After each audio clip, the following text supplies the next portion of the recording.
Seems okay. All right. Ladies and gentlemen, I would like to welcome you here this evening. Doug, how are we doing on streaming? We're good. All right. It seems loud to me. Maybe bring it down a little bit, please. Yeah, that's better. That's good. All right. So, folks, my name is Neil Vandry, and I'll be your officiator tonight. And tonight is open microphone night, your opportunity to come and talk for 5 to 10 minutes about things that you do to keep yourself healthy, to make sure and to ensure that you have a long, healthy life. Different practices that you all do that you can share with us that perhaps we can learn from you. But first, I'd like to tell you a little bit about the Church of Perpetual Life. This church is a science-based church, and some of you are new. How many people here are new here for the first time? A couple of people, three or four people. So welcome, and I'm glad that you're here. We have our services here at Perpetual Life once a month, and it's typically the fourth Thursday, sometimes the fourth Saturday of the month. And the question is aging and death, is aging or death inevitable? An increasing number of people are refusing to accept involuntary death. And these individuals are rebelling against the scientific and societal inertia that robs us of our youth, our health, and our very existence. Here at the Church of Perpetual Life, we stand by the individuals that are refusing to accept death as inevitable. This church has been established to fill a gap in our modern society that unites like-minded people into organizations that will teach scientific rationality along with the Creator's plan for mankind to develop technologies that will facilitate and transform life into an environment of perpetual duration. A founding tenet here at Perpetual Life is that indefinitely extended, healthy lifespans are not only desirable and attainable, but what the Creator has planned for humanity to accomplish.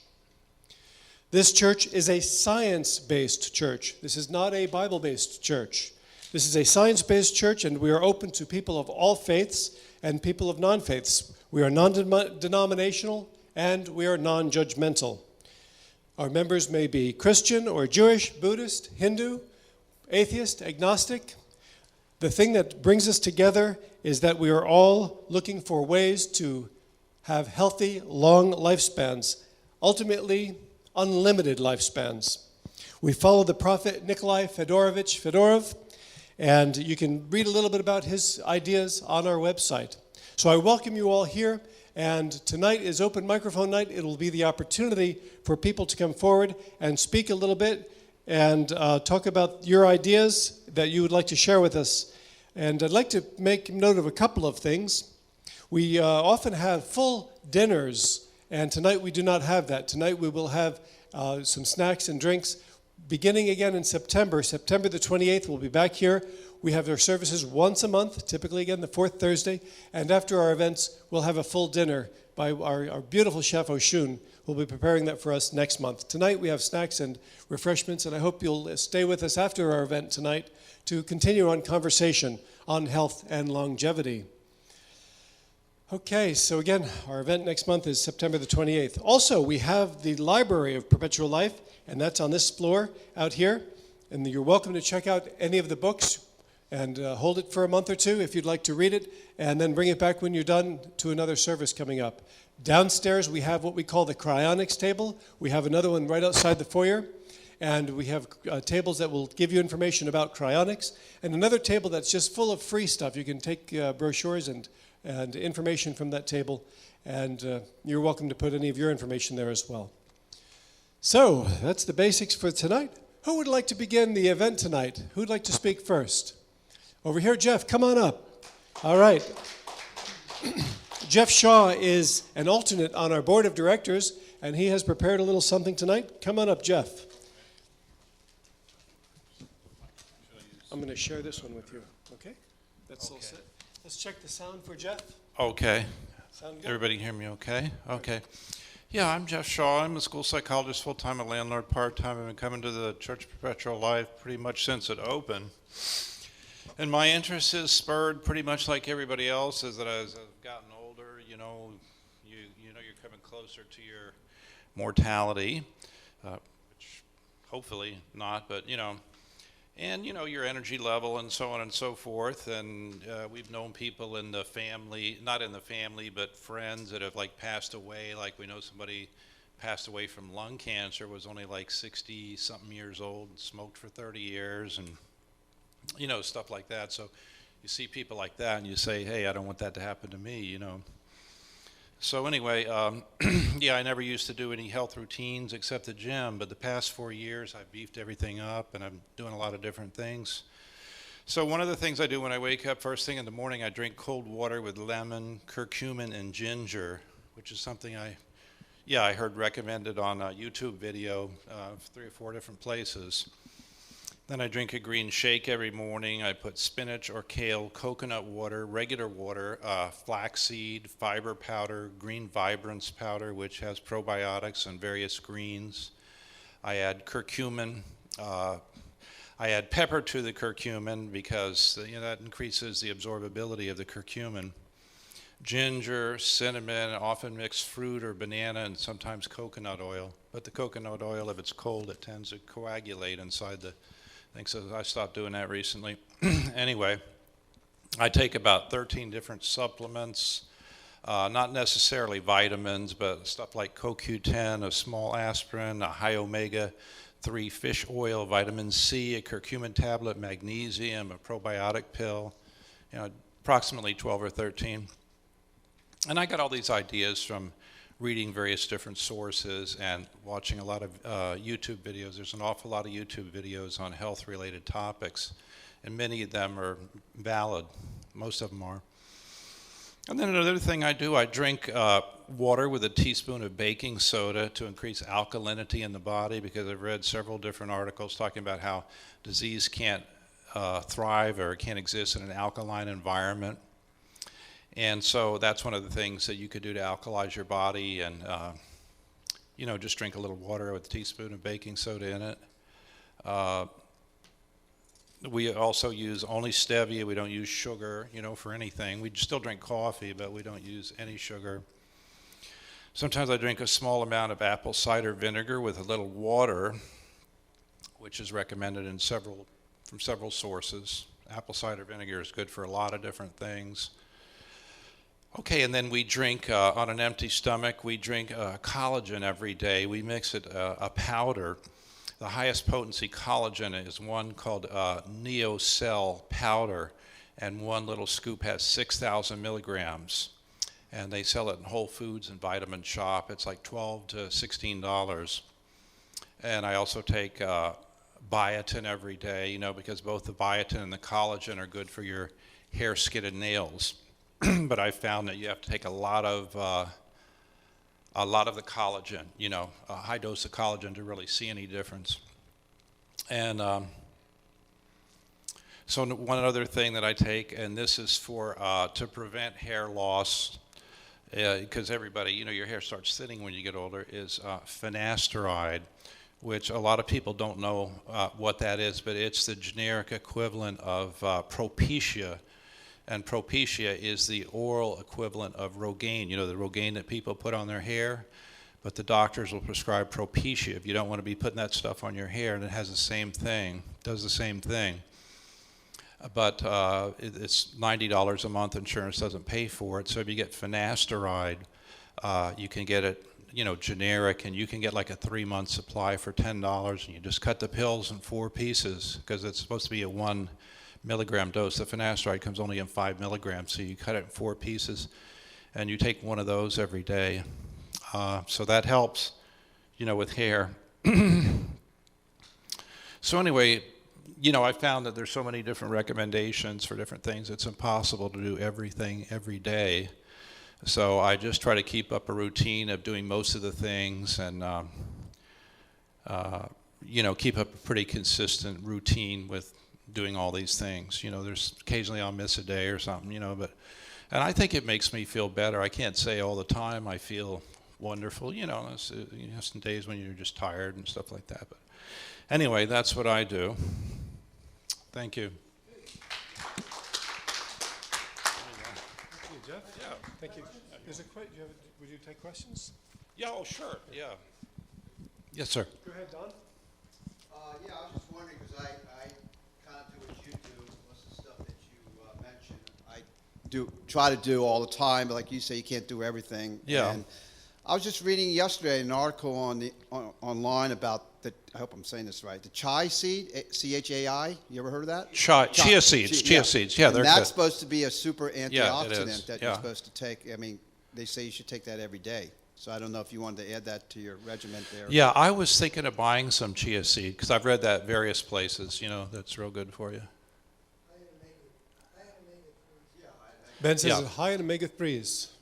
Yeah, the omega-3 you buy, a lot of it only has like 360 milligrams. I mean, the fish oil that you buy only has 360 milligrams of omega-3, and that's the active ingredient in the fish oils, the omega-3. So that's the real cheap fish oil. You have to shop around and get the fish oils that have a higher dose of omega-3 in them, and they have some of them that have 700, 600. Jeff, have one other question or comment from Brian? Just a quick comment. There's some epidemiological evidence that plant-based omega-3s, which need to be converted to the longer chain versions in the body, might be better because you let the body decide how much of the actual EPA and DHA you need that will get converted from the plant-based omega-3s, which are different from the kind you get in fish. So there are a lot of people who actually will get all their, or try to get all their omega-3s from plant-based sources, and they figure that the body, if it needs more, it'll sort of crank up the enzymes. It's a very inefficient conversion. It's only 3 to 5%, but the body can take it from 3 to 5 or maybe 6 if it needs more. Oh, okay, that's interesting. Yeah. It is. If Okay. you take too much of the omega-3, I did that for a while, and Yeah. it upset my stomach, so I stopped doing it. Yeah, it's usually better to do it when you have something in your stomach. Actually, 3 to 5% might be right, but your ability to convert the alpha linolenic acid to the DHA and EPA declines greatly with age. You're much better off trying to get it from the fish oil, and also fish oil is very highly variable in quality because these polyunsaturated fatty acids are very easily oxidized, and you might end up just taking a toxin if you're not getting. I'll give a plug for the Life Extension Foundation because they have very high quality fish oil that is in capsules. You don't want to leave it in the open air. It's in airtight capsules, which prevents the oxidation. Yeah. Okay. Larry back here has a question. I'm an old friend of Udo Erasmus, who's the person who came out with the Omega information way back. And I had a long-standing argument with him about the efficacy of the fish oil versus the flaxseed, because I'm a vegan anyway, so I always believe that the vegetarian product is better. But he finally came to agree with me because his product, the fish oil, was getting rancid on the shelf of the store fish oil? quicker than the other one would. And I said the Yeah. same thing happens in the body. It's just obvious that you want to take something that works well with you and doesn't have a side effect. Yeah, I don't like the ones that have the bad odor. I like the cleaner. So, everyone's going to have a different opinion perhaps, but we're here to share information. Jeff, thank you very much. I appreciate it very much. And also, it's important to note that different things work for different people. So it's important, I think, for you to test it on yourself, see what works for you and what works best. The other thing I wanted to mention is that we don't want to do any endorsement of political issues or brands here tonight. So we'll try to keep this thing more mainstream and not endorse any brands or political things. And this, we as a church stand neutral on those things.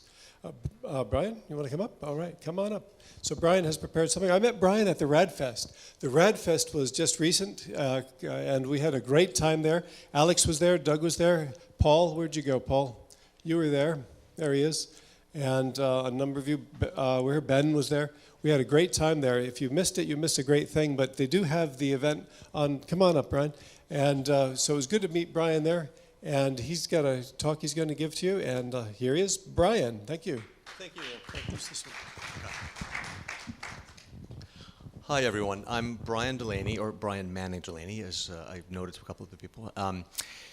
I didn't know what the theme was tonight, but when I was listening to Neil explain that the idea is that we're going to talk about what we do to live longer, I thought I'm going to have to excuse myself because that's not exactly what I'm going to talk about. But I realized, in a way, it actually is what I'm going to talk about, and I'll explain at the very end why, if it's not obvious. I have been the president of the Calorie Restriction Society for far too many years, since the 90s, I think, 94 or 95. And what we have done is mostly fund, to a limited degree. It's hard to get funding to study people who are eating rabbit food, but we got some funding to look at whether or not CR really works in humans, which is difficult to test because you can't do a 100-year study, but we looked at certain biomarkers, and we tried to encourage our members to share information about what they eat.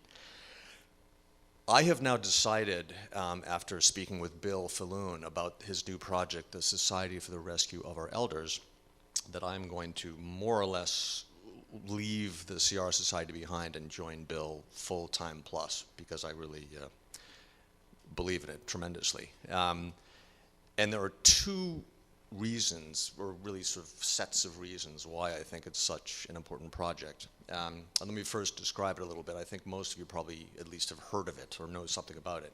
It's an informal association of people who share lots of information about life extension in general, but specifically seek to move forward 7 or 8 studies or protocols that are to some degree orphaned. These things that there might not be intellectual property possibilities, nothing that can be patented.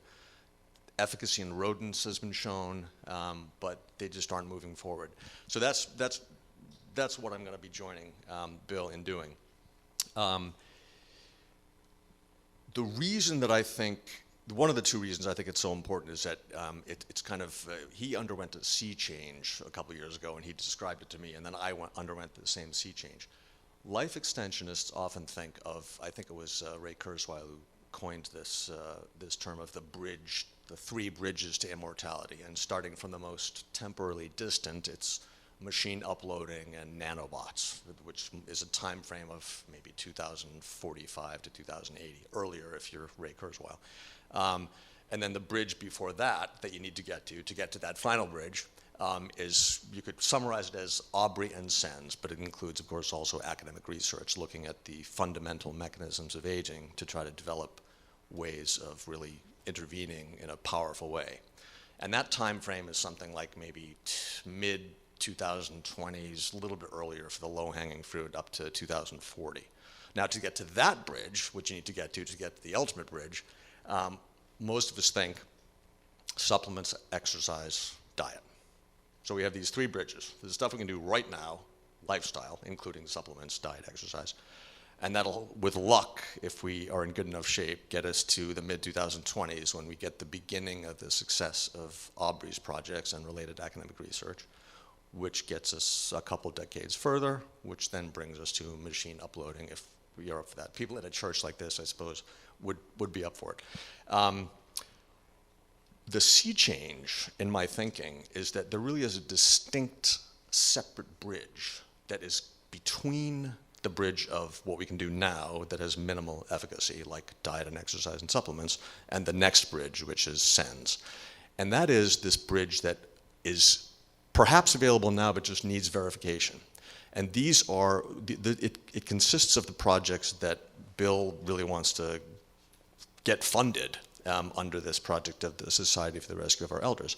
Things like rapamycin, things like these senolytics that purge senescent cells from the body. There's a combination of quercetin and dasatinib, which has 3 different pronunciations, I'm not sure which one is right, that has been shown in laboratory animals to do things, amazing things like reverse plaque, reverse calcification. And if there's one thing that everyone says is that you can't do that.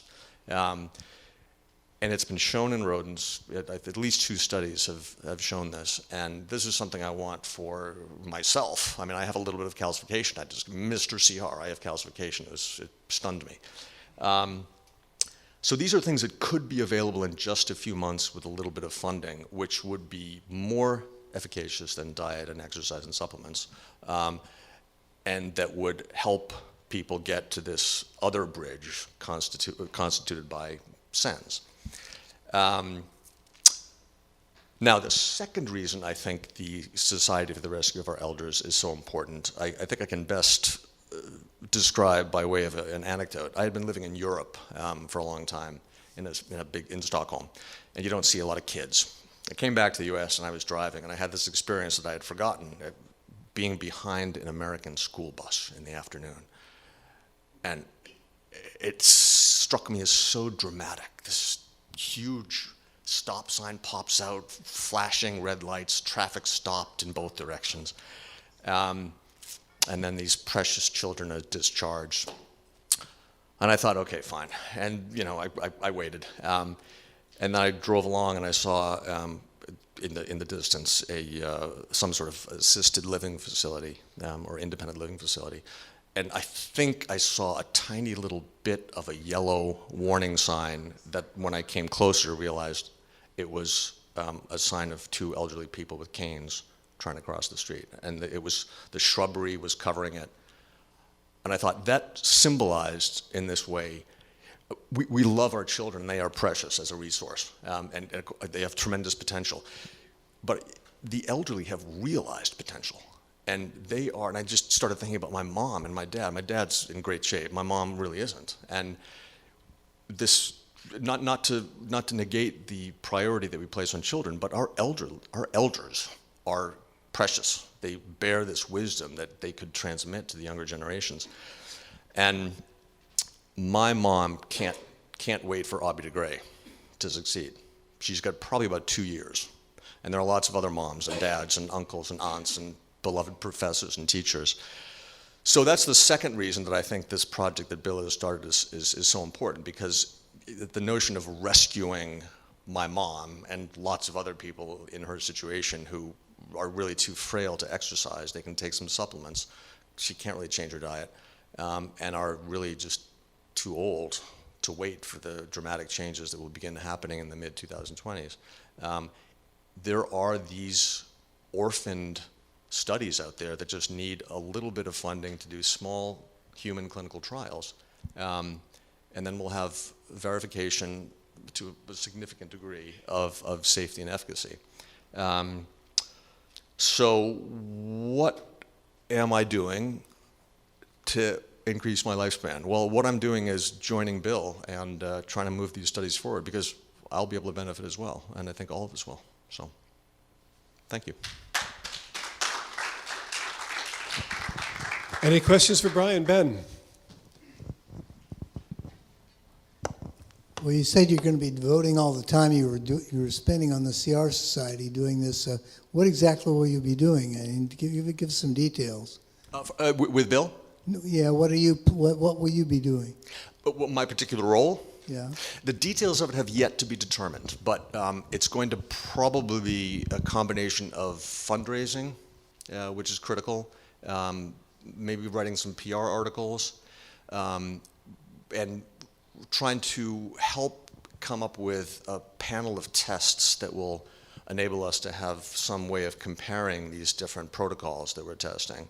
And then I think most importantly, I mean, I was busy doing other things, and I had to make a living, so I was teaching philosophy, but still, I tried to scan the literature. I'm sure you do this as well, but actually it's part of your job to just see what research findings have been developed. But some of these things just went under my radar. So a big part of what I'm going to do is try to keep an eye on studies in rodents and isolated human case studies to try to see whether we can add new projects to the Rescue Elders collection of studies that we want to try to move forward. Brian, can you talk for a couple of minutes about calorie restriction and how it relates? Just a couple of minutes. There may be some people here who have not heard of calorie restriction. Yes, thank you. I've sort of got tunnel vision with CR because that's sort of all I've thought about in the life extension world for so long. Going back, actually, people say to the 1930s, but there are even earlier studies. It's been shown that when you take at least rodents at the very young age, or at any age really, unless they're really old, and feed them less, but you make sure they get enough essential nutrients other than calories, so they get enough minerals, vitamins, and protein, they live longer. And it was at first thought to be a curious artifact of, usually it was started at a very early age. So these animals were a little bit smaller because they didn't grow quite as big. Although some organs were normal sized, like the brain. So people thought, okay, well, you can never apply that to humans because the only reason it works is that you're slowing down, you're preventing these animals from reaching full size, and we don't want humans to be smaller than they would be. So the research into it sort of languished, and then it was looked into for particular purposes like cancer, sort of to slow down the growth of tumors. And then Roy Walford decided that he thought it could probably work in humans and wrote a number of books encouraging people to try it. It's not clear why it works. There have been all kinds of theories about why it works. But what it does seem to do in virtually all of the species in which it's been tested is it slows down the aging process per se. So it isn't simply that it's making some of the animals live longer because they're not getting a limited number of diseases. It's actually slowing down aging per se. And technically, that it's a little difficult to draw the distinction between that and slowing all the diseases associated with aging. But and there were a number of people decided Roy Walford was right, and it's worth it to try eating less. And they would enter, like me, enter the food that we ate in a nutritional program to make sure we weren't getting short on, thiamine or vitamin C or something, but that we were getting short by a certain degree on energy, on calories. And we would look at our biomarkers, and some of us have been tested by Luigi Fontana at Washington University in St. Louis, and he has compared us to controls that are two different groups of controls. One, a group that is age and sex matched, and they eat a healthy diet, but they're not on CR. And then there's another that doesn't eat a healthy diet. And all of the CR groups' biomarkers, putative biomarkers of aging, because we can't really know if they really are biomarkers of aging until we do the confirmation study that would take a century, have all moved in the direction that suggests that we have been aging more slowly. But the reason that it's for me, getting involved in the CR Society was partly I initially thought that people will have the same reaction I did when I first read about it, which is that this is amazing. This will slow the aging process by 20, 30, 40%. Why isn't everyone talking about it? And the press would say, when they would interview me and write about it, good idea, but no one would ever want to do this aside from a few crazy people. And I would fight back and say, that's just going to make it worse. It's going to make fewer people want to try it because you're calling them crazy. To be honest, just as a matter of public perception and the movability of opinion, I've thrown in the towel. I think most people really wouldn't want to be in this diet. But there's an additional complexity. Some of the recent data in non-human primates and monkeys suggests that the percentage gain that is seen in shorter-lived species might be less in naturally longer-lived species, which is something Roy Walford did not expect. When he wrote a book called The 120-Year Diet, according to his daughter, he approached the publisher and said, I want to call this the 160-year diet because I really think if you start this when you're around 20 or 25, you could live to be 160. And the publisher said, no one will believe that. I said, okay, 120. But I think now it's quite clear there's no way you could diet yourself to 160 years old. It's just, the diet is probably not that powerful in a species that's already very long-lived. So that's part of, I'm kind of throwing in the towel when it comes to the possibility of converting other people, and also partly because I think it's a less effective intervention than a lot of us thought. And then finally, and the third thing is that I think we really are on the verge of having easier ways to slow the aging process. Brian, what typically, do you mind talking about what you eat? Typically, No, not at all. I haven't been asked that in a long time. So, by the way, the monitors are actually, maybe that's why you thought it was so loud, because the monitors I think are cranked up. I've got to remember to keep this. Actually, people can probably, no. Okay.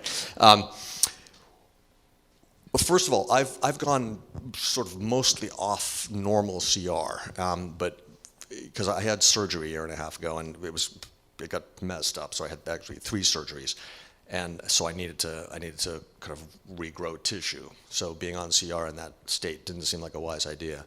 And some of you may have heard of this guy, Valter Longo. He's an Italian working in the U.S. He's come up with a diet that he calls the fasting mimicking diet, which is designed to give the patient some of the benefits of CR, but with the pain of dieting concentrated intensely into small periods. His idea is you eat, and it's called fasting mimicking because when you're fasting, it's not 0 calories, it's 4 or 5, 600. His idea is eat normally for, depending on your ambition, 4 to even 12 weeks, and then 4 or 5 days eat about 5, 6, 700 calories per day.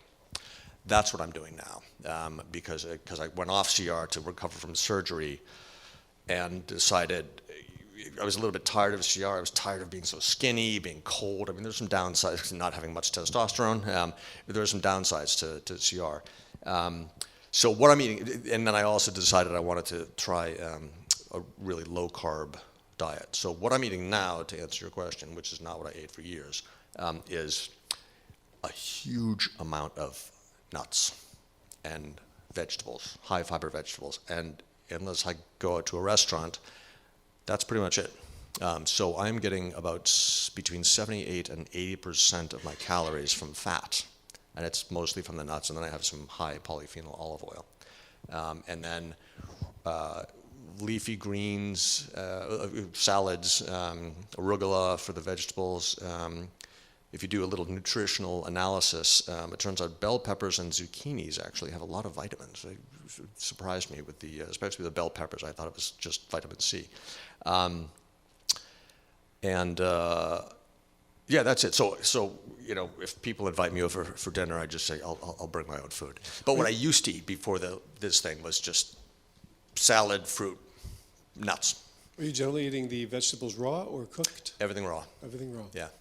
Any particular nut that you favor? Well, there are a few that I like for the taste. I've got to.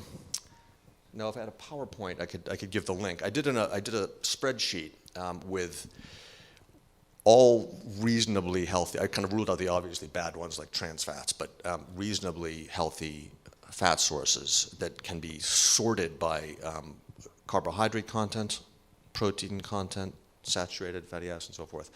Doing that analysis, if I need to eat more protein, then I will tend towards, well, chia seeds, a lot of protein actually, peanuts and so forth. If I'm getting too much protein, I will tend towards macadamia nuts, although they have a little bit more saturated fat. So I tend to eat mostly walnuts and almonds. That's sort of a staple nut. Questions for Brian? Okay, thanks, Don. Ladies and gentlemen, Brian, thank you very much. Thank you for the opportunity. We're so pleased to have met Brian up at the Rad Fest. He just lives right up the beach here. And here's a question for Brian. I always wonder when you were on the calorie restriction diet, how many calories would you normally have per day? The question is, how many calories would you normally have per day on a calorie restrictive diet? A little bit less loquacious than I was before. The straight answer is, in my case, on average, when I was at my most severe version, it was about 1,800. Now that's actually more. I don't know, Ben, what you got below that at one point, right?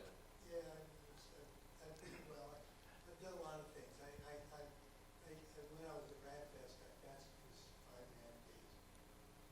I fasted for part of RadFest. I didn't make it to the end, so you had more strength than I. Some people on CR, I'm about 5'10" and a half, ectomorph. So people with my body shape on severe CR would actually normally aim for a little bit less. But I, for some reason, I don't know if I don't absorb calories well or if I exercise more than these other people. But I found that if I got down to 1,700, I looked in the mirror and I said, "This can't be right." It was, Auschwitz survivor look. So I jumped it up to 1,800, and that was tolerable. And then I eventually settled on more like 2,000, which was still, I think, it got me to a weight that was, I think it was 133 pounds, and my set point's probably about 152. It's really hard to know how to measure degree of calorie restriction because we don't really have a whole bunch of clones walking around to do comparisons with. But so 1,800 at my most extreme, and then 2,000 for many years. Thank you, Brian. Once again, each person's going to be different, so each person's going to want to. Hey, Peter has a question for you. Sorry. Go ahead, Peter. Hold on a second. Let me bring you the microphone. How much funding do you need? For our society, this new society? Right. Bill has created a very creative investment vehicle that's an escrow fund.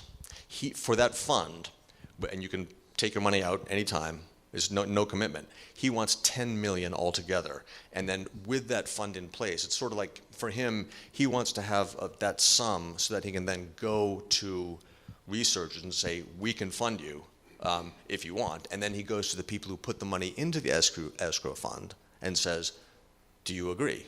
And people who don't want to will not have to contribute. People who do will then contribute to the particular study. But 10 million is the goal that he thinks will get at least 2 or 3 of these fully funded. And then we'll know in 6 months in some cases. Actually, James Clement is doing this study in Idaho with the so-called senolytics that will purge the body of senescent cells. He's going to have data, I think, in 1 month or 6 weeks. But yeah, 10 million is the goal, and I think we got a lot at RADFest. I don't know what the total stands now, but yeah, if you're interested and if you know people want to donate or want to donate, anyone, let me know. The guy that won the Powerball last night in Massachusetts. Yes. Yeah. Brian, is there a minimum amount that someone would make? I think right now it's 2,500 as a minimum. I'll check with Bill. 25,000 or 100? 2,500. Yeah. Okay. Yeah. Okay. So. Thank you for asking. I mean, that's part of my role. Bill wants me to do fundraising, so. But yeah, it's. One more question back here from Rich. Sorry. Hold on a second, Brian. Go ahead, Rich. Not really a question, but I thought I'd mention. You said you were getting calcification in your arteries. K2 is a big help with that, and then there is another thing that does clear plaque out of your arteries. That's conjugated linoleic acid. I looked into that data. I will look into it again. I wasn't entirely convinced, but I should double check that. Okay, which you're doing now or tonight? Rich did a presentation a couple of months ago, and you can find that on our YouTube channel, what Rich is talking about, and you'll be able to watch that there, but he'll be able to share that with you. And after the event here tonight downstairs, we can all get together and one-on-one share information as well. That's a good opportunity for that, Richard. Thank you. Great. Thanks again, Brian. Okay, thanks. Good job. Okay. Once again, I met Brian at the RADFest, yet he was just only up the street here. And I'm so glad that he came here and was able to share today. I'd like to make note of the fact that in February, RADFest will be doing there'll be a festival in Bangkok, Thailand. So you have a chance to go there. And also, next year, it'll be in September. Next year, they're going to have Ray Kurzweil come. So you definitely want to get signed up for the RADFest. RADFest stands for Revolution Against Aging and Death Festival. It's a very unusual organization. It's much more than just a scientific conference. It's really a lot of fun. I think you'd enjoy it. I think following Brian's talk, it would make sense to bring up Ben Best. Now, we were talking about doing a movie tonight after our open microphone night, but as more people agreed to talk, we didn't have time for the movie. The name of the movie, it's a Meryl Streep movie. Name is First Do No Harm. You can bring it up and watch it on YouTube. You might enjoy that, but we're going to have it in the future, and at that point in time, we'll have Ben give a full discussion on ketogenic diets. Don? RADFest will be in San Diego next year, and the one for the first time out of this country in Asia will be in February. If you want any information about this, let me know. I'll get you some information. But let's bring up Ben Best, our treasurer on the Board of Trustees here with the Church of Perpetual Life, Mr. Ben Best. I'm not speaking on ketogenic diet tonight. This is about metabolic acidosis. The structure and function of proteins, including enzymes, can be compromised by body tissues being too acidic. A study of American adults showed blood plasma acidity increasing 6 to 7% between the ages of 20 and 80, and most of that change occurring after the age of 50. The traditional Western diet is high in animal protein, like meat, eggs, or cheese, as well as bread and white rice, and these are all acidifying foods, in contrast to fruits and vegetables, which are alkaline. But by the way, French fried potatoes may be a vegetable, but they're also acidifying. Metabolic acidosis increases insulin resistance and the likelihood of type 2 diabetes. Metabolic acidosis increases inflammation, osteoporosis, muscle wasting, and heart arrhythmias. Metabolic acidosis increases stress hormone, the stress hormone cortisol in females. Bones become demineralized in response to acidosis, which results in osteoporosis and bone fracture. Let's see. The problem is worsened by excessive salt or sodium chloride, table salt. The high salt intake can increase blood pressure and kidney damage. Most Americans consume more than double the minimum daily intake of salt recommended by the American Heart Association. 70% of people over 80 are affected by osteoporosis, and osteoporosis is about 3 times as prevalent in women than in men of similar age due to the in postmenopausal women due to the reduced plasma estrogens. Let's see. Calcium, vitamin D, and potassium-rich fruits and vegetables help preserve muscle mass. I mentioned that metabolic acidosis also results in reduced muscle mass in the elderly. I guess Jeff Shaw mentioned this acidosis factor when he was speaking, and he said he takes baking soda and water, which is another way of dealing with this aside from vinegar. And actually, oddly enough, citrus fruits, even though citrus fruits seem to be acidic, the liver converts the citric acid into alkaline. So limes are a good way of alkalinizing, contrary to what you might think. I should also notice that cancer thrives in an acidic environment. So there's lots of reasons to try to be alkaline or try to make yourself more alkaline. So that's all. Any questions? Back here? Yes, sir. I have a question back here for you. My question is, I know it's kind of hard sometimes to stay on a diet, fruits and vegetables and all the right things. Are there any supplements that you could take besides drinking baking soda that could have your body become more alkaline instead of acidic? Well, as I said, I think the baking soda and water is a good idea as far as if you don't want to do it through food, and vinegar, more vinegar. Put more vinegar on your foods. Apple cider vinegar. Apple cider, okay. The question over this way somewhere? All right. Here you go. Hi. I'm not disputing it, but I had always, not always known, I had known for many years that lemon was turned in base in yeah, so lemon is another. It's one. I mentioned citrus fruits. It's the same thing. The citric acid in lemon, oddly enough, gets converted into alkaline form. I was just going to say one more thing, that was actually my pica. Let me ask you to speak in here because we're live streaming and people on. Oh, I'm I'm sorry. This is my first time here. I'm so amazed about this organization. It was, interestingly enough, lemon was my pica when I was severely anemic.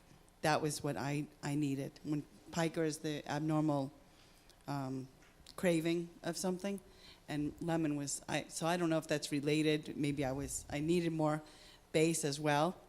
I don't know. Thank you, Diane. Yeah, once again, if you have a question, let me put it on the microphone. We are live streaming. We have people all over the country, perhaps all over the world, watching here and partaking of our event. Go ahead, Don. What is the requirement from the recommended daily allowance now for sodium? Because I know it changes what a man and a woman should take daily. How much sodium should they take in their body?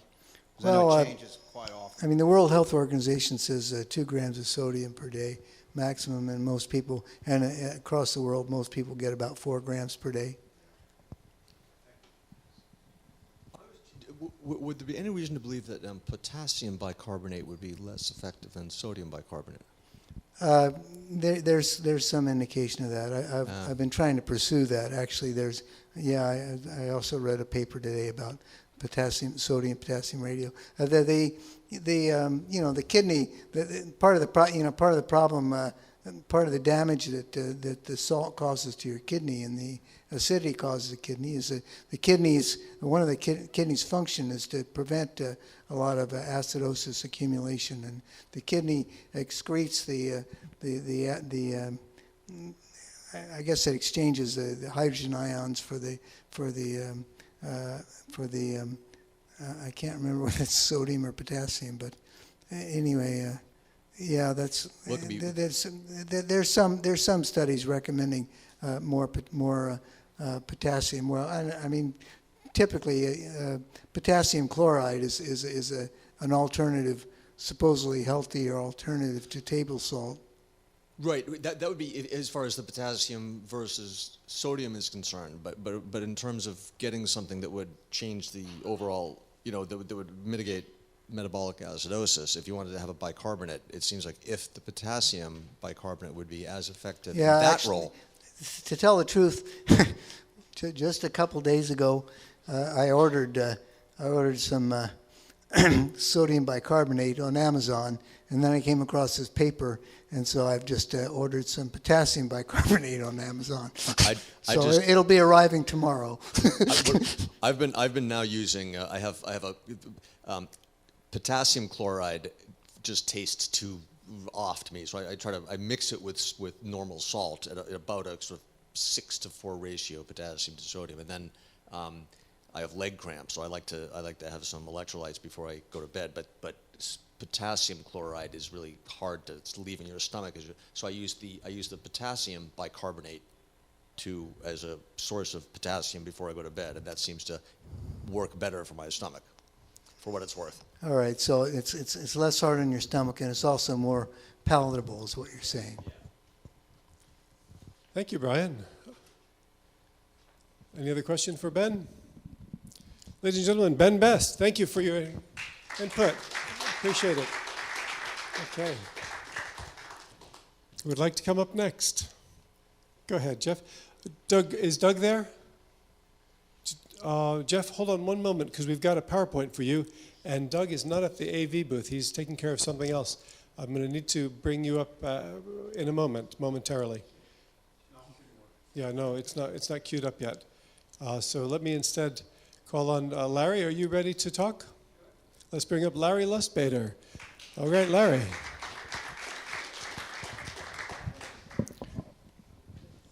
What keeps you healthy and long-lived, Larry? Good question. Same thing that keeps everybody healthy and long-lived, your breath.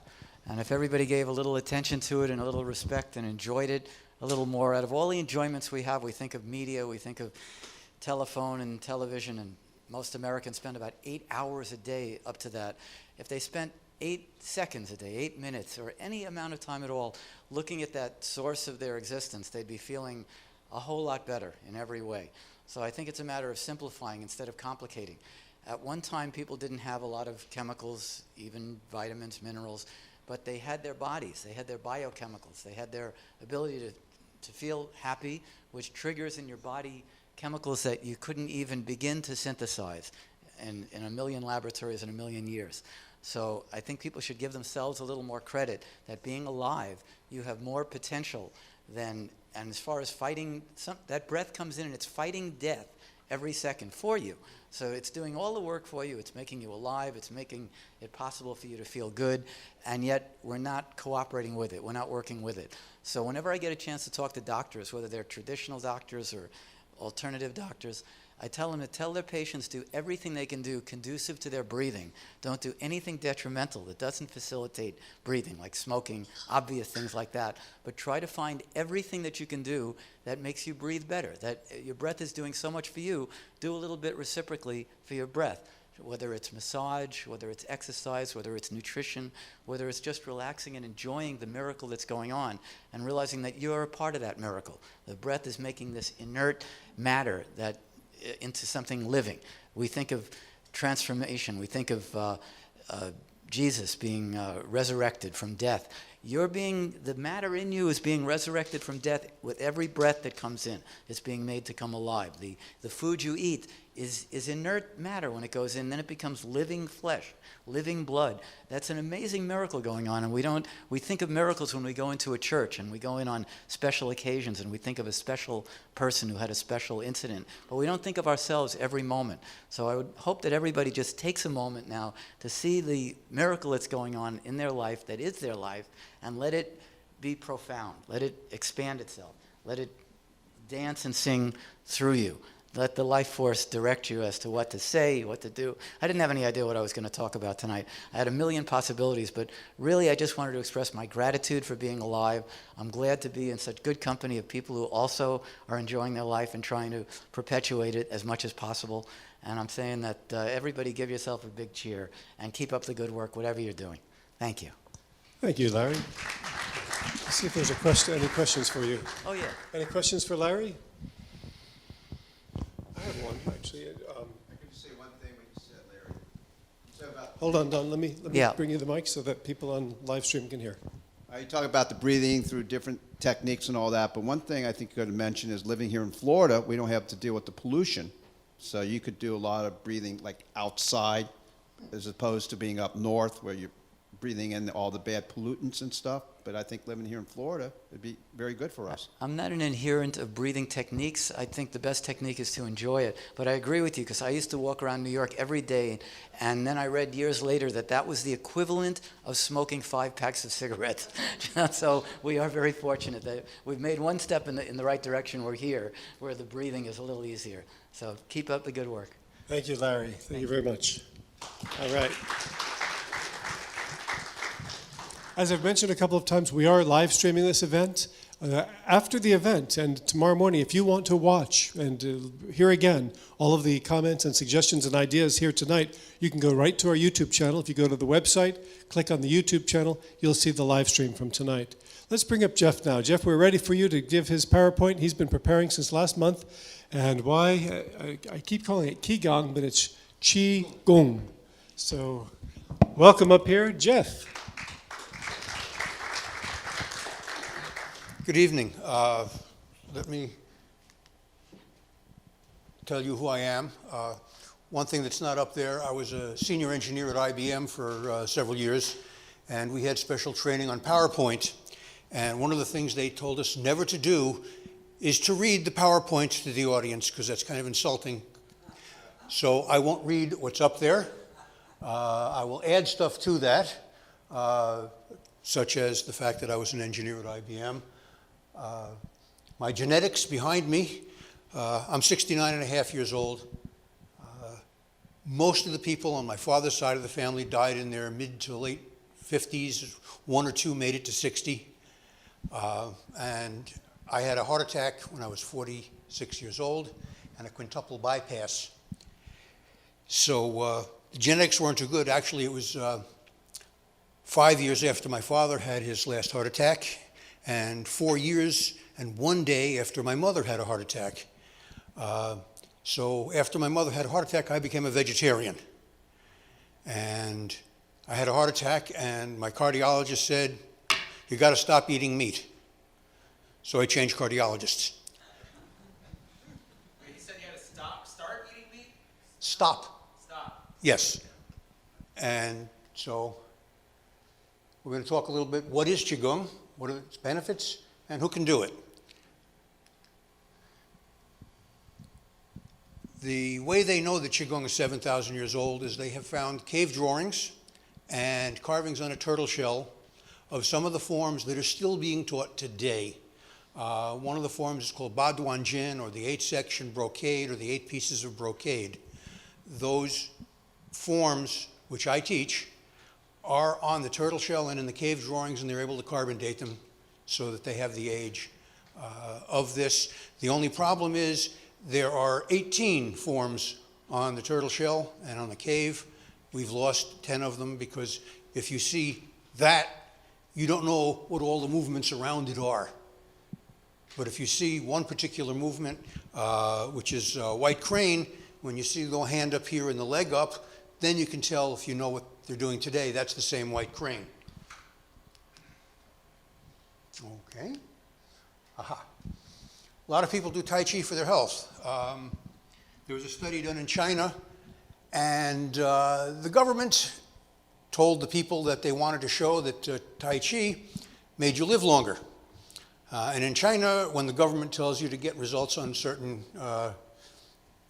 project, you get those results.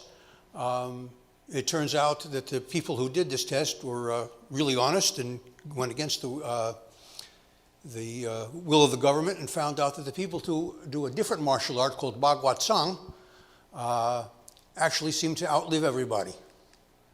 And this gentleman died in 2014. He was at least 113. There are 3 videos of him doing a sword form on YouTube, one at 93, one at 103, and one somewhere around 111 or 112. The flexibility has gone a little bit. He's a little slower at the last one, but to be doing anything at all, including that, at 113 is pretty amazing. This gentleman is Danza Liang. He was one of my father-in-law's teachers. And if you look at the hair on this gentleman, you mentioned about doing stuff for your hair. There is a Chinese herb called Hershu Wu, sometimes known as faux tea. I take it. He takes it. That picture of him was at, I think, 103 or 104. And if you look at the color of his hair, that's pretty amazing. My brother, my younger brother, 4 years younger, has had 2 hair transplants and dyes his hair, and everybody still thinks he's my older brother, which drives him crazy. The men in my family were all bald. I'm not. I've been taking Hershu Wu for almost 20 years, from what my father-in-law told me. Some of the benefits of Qigong: longevity. I think we're all interested in that. One of the big things about longevity, there was a comedian on the radio many years ago, I heard, he says, the secret to long life is not dying. He says, because the longer you live, the greater the chance they're going to find the cure for what's going to kill you. Okay? You can try taking supplements, you can try taking medications, you can try changing your diet, you can try certain exercises, but none of those has actually had any proof that it works. There are tests, studies done that show that Qigong has the best stress reduction of anything you can do, better than a lot of these Ambien and some of these other things that can really mess you up. I love seeing these TV commercials for these drugs. Won't mention any others by name, but the side effects are worse than the disease. I mean, you know, it's for a hangnail, but you know, you can get cancer, heart disease, you know, and leukemia and other cancers. They're very, so Qigong can do things for you. You don't have to be super in shape. And it does things for me. National Institute of Health, I'm going to read this one a little bit because it's that important. 85% of all adult onset illness is caused by or contributed to by stress. Basically, stress screws up your immune system. And who can do Qigong? Just about anybody. There are seated Qigong systems if you can't stand for 20 or 30 minutes. I was actually, some of the women may know Red Hat Society. A few years back, I was teaching classes up there, and one of the women was in a wheelchair for the past 7 years. It was at a retirement community. And after 3 months of Qigong, there was a particular form where you come up into a position like this, and she stood up after 7 years in a wheelchair. She got a really funny look on her face when she realized she was that far off the ground and started to go back. Luckily, she was with her caregiver, who grabbed her and put her back in the wheelchair, but she had the ability to get up. The exercises work. One of my masters, Chen Guangzhong, said that we've been doing this stuff for 7,000 years. The Chinese aren't stupid. If it didn't work, we would have stopped a month ago. However, this is a big caveat. If you have an autoimmune disease, most Qigong cannot be done. It is that powerful of an immune system booster. I became a Reiki master to find out what it was, and one of the things they stressed in Reiki was that it can't hurt you. If it's not strong enough to do damage, if you overdo it or something, it's not really strong enough to do any benefit either. It's like a lot of these supplements that you get, herbal supplements and so forth, they are not strong enough to do very much because they have side effects. If you get a Chinese medical prescription for a disease that you go to an OMD and you take it to a Chinese pharmacologist, 1 or 2 items on that prescription will be for what your problem is. 2, 3, or 4 other items are to counteract the side effects of those first 1 or 2. And then 5, 6, 7, etc. are to counteract the side effects of the other ones. There are only a very few Chinese pharmacological substances that you can take alone. Hershu is one of them, ginseng is another, ginger is another. There are very few because anything that is strong enough to do something can have side effects. Chinese medicine realizes that they're not going to just put you on this and good luck. We're going to do something about it. One strange thing about Qigong is even if you do it wrong, it can help. I grabbed this picture off the internet. This is from Baduan Jin, the 8-section brocade. Everybody, including the teacher, is doing it wrong.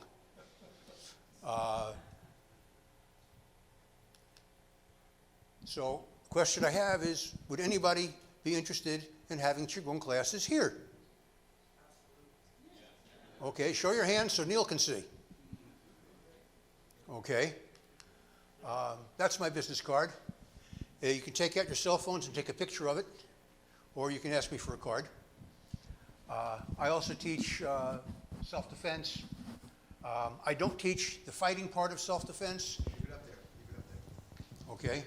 The reason I don't teach the fighting part about self-defense is most of the people in my age bracket aren't strong enough to do anything against 2 or 3 guys in their 20s. Okay? What I teach is what you do before it gets violent to prevent it, and what you do after you've defended yourself successfully to keep from going to jail or prison. And I also teach things like online safety, as was part of my training at IBM, and part of what I did was computer security. Also how to protect your home, how to protect your vehicle, how to protect yourself. And I can do, that's like a single seminar type thing. The Qigong is an ongoing class, and there's my phone number, and that's what I do. Well, I appreciate knowing that so many of you would like to take classes with Jeffrey, and we'll see what we can do to arrange that here at the church. Any questions for Jeff before he's done? Big hand for Jeff. Thank you, Jeff. Thank you very much. Good job. Okay. Well done. That was very entertaining, very interesting. Appreciate the information. All right. So who would like to be next? Who else has a... come on forward.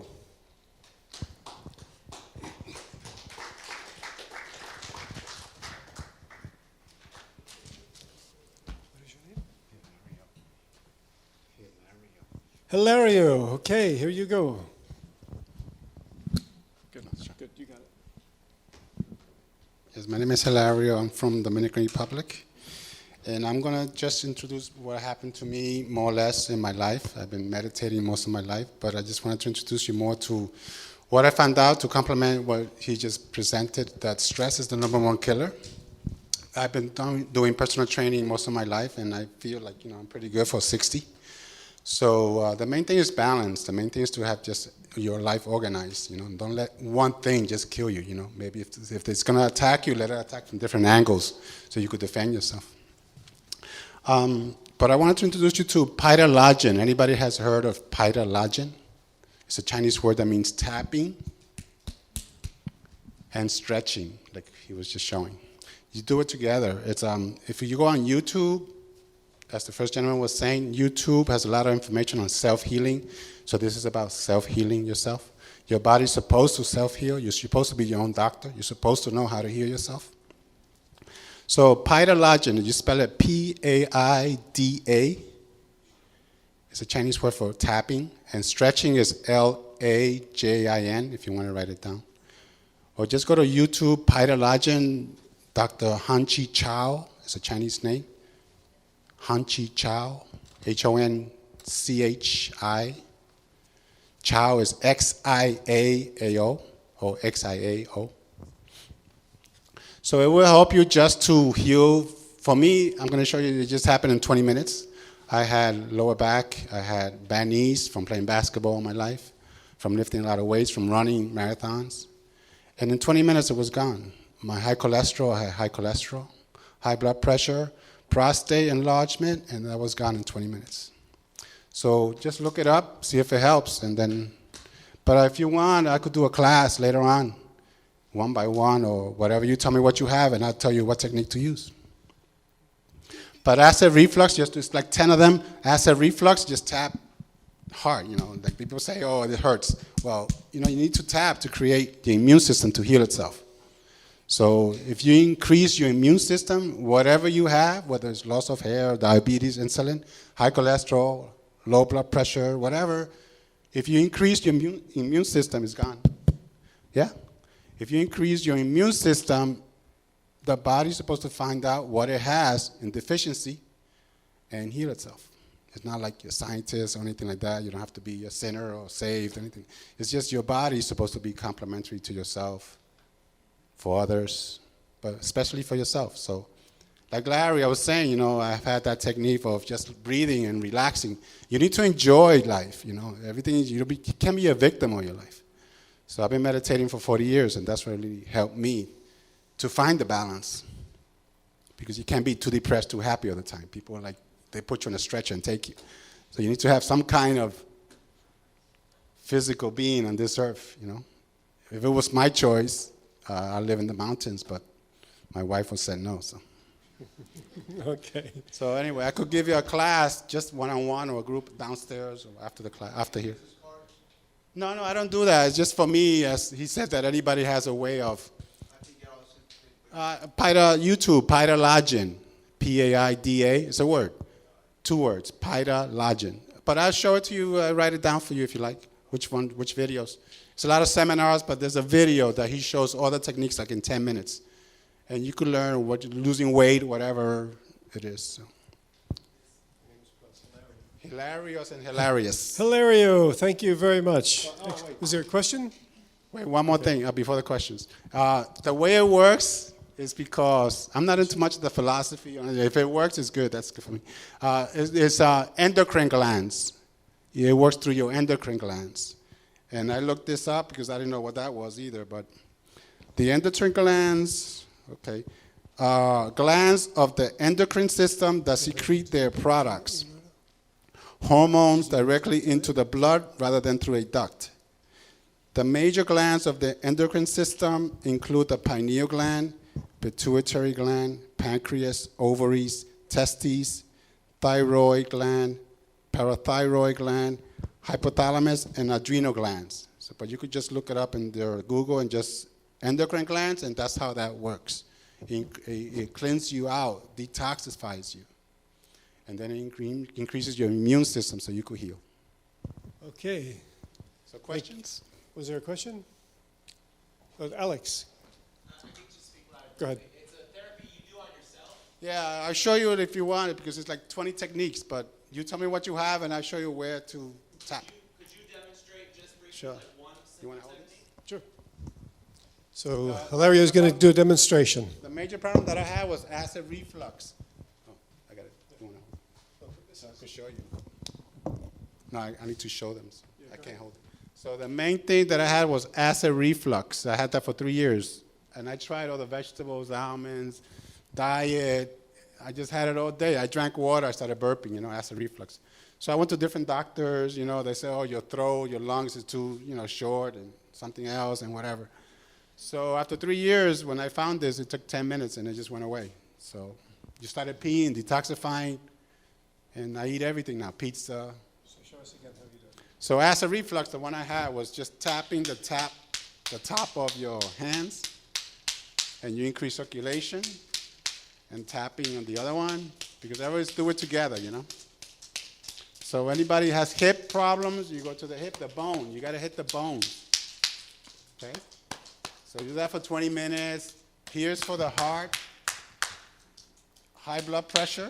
So the idea is to increase your circulation Increase there. the circulation to the heart, because a lot of problems that we have is from the heart, How long do you do that for? 20 minutes until you feel better, actually. Yeah, until you feel better. But hit hard. Then the back, okay? Hard. She's hurting right there. And so anyway, for memory, Alzheimer's disease, just hit the back.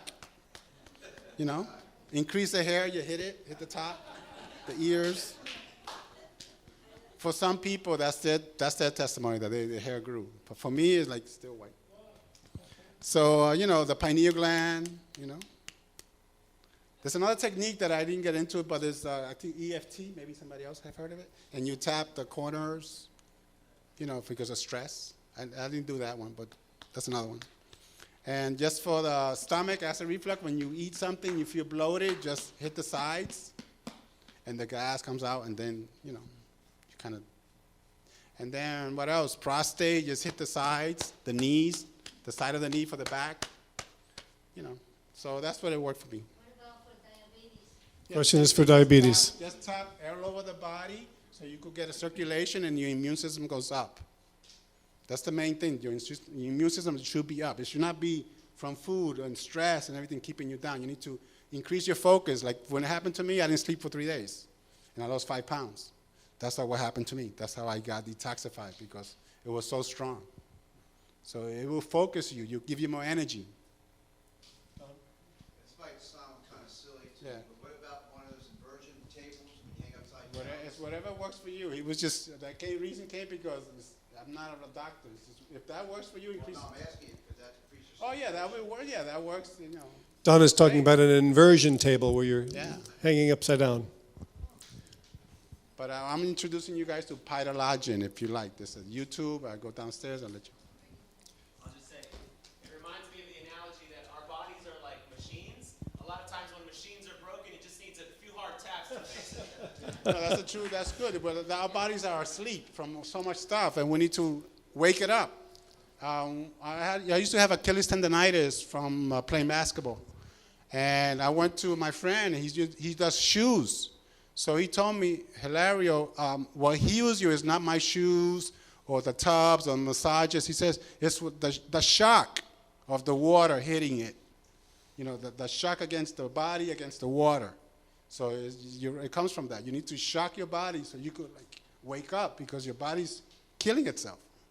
You need to balance that out, regenerate, like Larry will say, take a deep breath, start all over again, and the body will go up.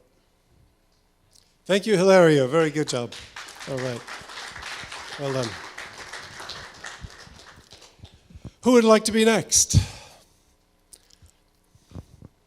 Alex. Alex Fidel is a director here at the Church of Perpetual Life. Let's bring Alex up. Okay. Thank you, Neil. All right. Hello, everybody. Good evening. So I guess I might be the last speaker, but I'm going to be pretty brief. I appreciate all the insight and knowledge that everybody who's spoken so far has brought to the evening. And I just wanted to share a little bit about RadFest that I got the amazing opportunity to experience, as a few people who are here tonight also got to attend in San Diego just last week or the week before. It was just an amazing time. I mean, it was the second time, you know, if you've been attending in the last few months, if we've been promoting it for our last few events, so you've heard a little bit about it, but it's only annual. The main thing I wanted to, you know, just kind of bring to you guys back is that just to appreciate what we actually all have here in this organization. I mean, this event was people from all over the world. I mean, some of the, you know, top experts and most notable speakers in the space of science and medicine and technology, and just some of the most passionate advocates of radical life extension from all over the world. I mean, I met people from so many different continents. I felt like the whole world was represented at this conference of about 1,000 people or so, right? You know, the other thing is that there really is nothing else out there like what we have. You know, this is an annual conference in San Diego now. They just started last year, now 2 years going. But, and that's really kind of the first of its kind. You know, there's several conferences, different organizations have been, you know, putting together over the years. But this Revolution Against Aging and Death festival, you know, it really was a festival in that they brought entertainment and arts and culture and music, and it felt like a festival, and it felt like the beginning of truly a revolution, as they use that term to describe it. It's not, you know, these days marketing campaigns want to overuse the term revolution. Everything's a revolution, everything's a movement these days. But what we are all involved in is truly, I mean, going to be the most dramatic, pivotal, amazing shift in society. You know, when these technologies and these therapies that we're all interested in and following, and it could be any of them, any of these 7 or 8 or however many are on the cusp right now, that really we just need one of them to take off a little bit before we can start benefiting from a lot of these things. So, but again, the fact that we have this where we get together on a monthly basis, and you know, I was meeting people from all over the world who were just so grateful to be able to attend this on an annual basis, and you know, it just reminded me that when I discovered this gathering in my own backyard, basically a few years ago, you know, I felt like, you know, I was pretty lucky. But now I really realize what we all have here, and I think that what I really want to encourage everybody is to help this grow. You know, this evening I didn't actually, unfortunately, get to bring anybody actually with me, but the last few events I've been able to actually, you know, get somebody to come along with me, whether I pick them up on the way or we carpooled. So, you know, we've got a little bit more space that we can, you know, we can grow. We've got room to grow. And so how amazing would it be if we were every week hosting events like, you know, a lot of the other churches all over town. And, you know, we can get there. It's just a matter of, you know, all of us bringing, you know, our cousin, our brother, our sister, our mom, our dad, our son, our daughter, to, you know, these events. So if you're interested in helping out and getting more involved in the advocacy areas, that's something that I'm helping out now more with the church. And so if you want to help out, there's a lot of different ways that you can volunteer in terms of, you know, even just sharing our events and announcements on your Facebook, forwarding them to your friends and family via email. You know, those things actually, they do make a big difference, especially when we all actually, you know, commit to each doing that. And, you know, again, we're going to get to these things eventually, and the difference is, how many of us and our family and friends are going to benefit from it. How many of our family and friends are we going to lose, before we get there. So, I want it to happen not just in my lifetime, like Brian was saying. I want it to happen in my parents' lifetime. I want it to happen. I feel like this young generation these days, we want everything now. But this is the most important thing. I want this to come yesterday already. So let's save our elders. And if you want to get more involved, please let's all talk. I look forward to hanging out downstairs afterwards and talk about how we can all get involved and contribute. Music. I do music. If anybody else plays music, we were talking about that earlier. It's an idea. We can have music, a couple of songs playing every event. I think is a good thing. We've had music at several of our events, but I think if a little bit of that every time would be good. So we want to get volunteers to lend their talents to this movement because it really is a revolution. So thanks, guys. Well Any said, questions? Alex. Are there questions for Alex? All right. Well said. Okay. Thank you, Alex Vidal.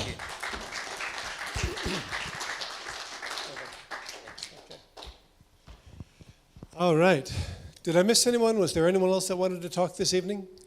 There's a number of you that are new here for the very first time. I'm curious to know how you heard about the Church of Perpetual Life, if I may ask.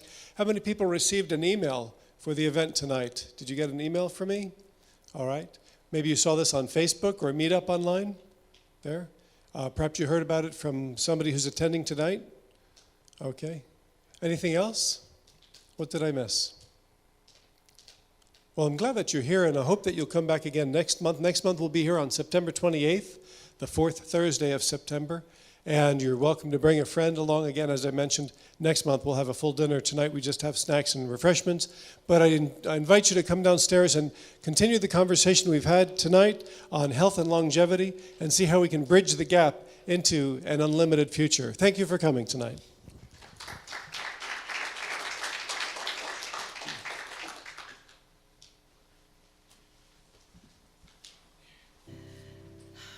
Called Forever Young.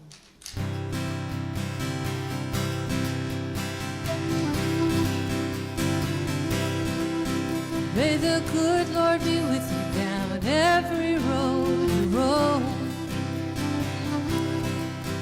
And may sunshine and happiness surround you when you're far from home. And may you grow to be proud, dignified and true. And do unto others as you'd have done to you. Be courageous and be brave, and in my heart you'll always stay. Forever young, forever young, forever young, forever young. May good fortune be with you, may your guiding light be strong. Build a stairway to heaven with a prince or a vagabond. And may you never love in vain. And in my heart you will remain. Forever young, forever young, forever young, forever young.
when you finally fly away, I'll be hoping that I served you well.